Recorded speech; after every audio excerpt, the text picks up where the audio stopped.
Are real rates too low, and is the Fed behind?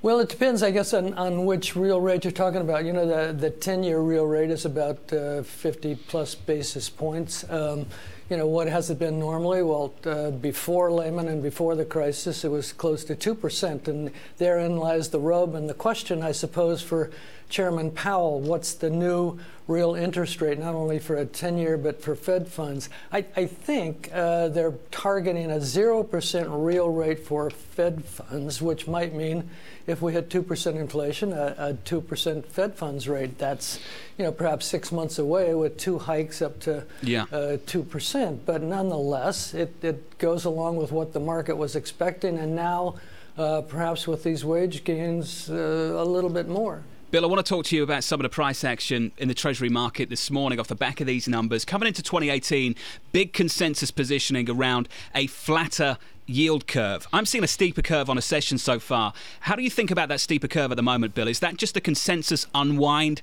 of a big crowded trade for a flatter curve, or is that a fundamental rethink about the shape of this curve through 18, through 19?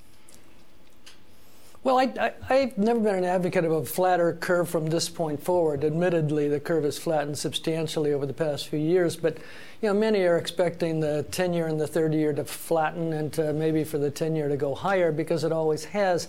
I don't think in this particular case, because we see inflation moving higher, which is what the Fed wants, and you know, the longer-dated treasuries are inflation sensitive compared to short-term rates, and so you know, I think we go through this cycle, this mini cycle. It's a bear cycle, like I talked about, you know, several months ago. But I think we go through this cycle in a relatively mild fashion, notwithstanding today's action, but in a relatively mild fashion in which the curve, you know, stays not steep, but stays positive, and that would be for me a 210 spread of about 45 to 50 basis points. So not a flattening.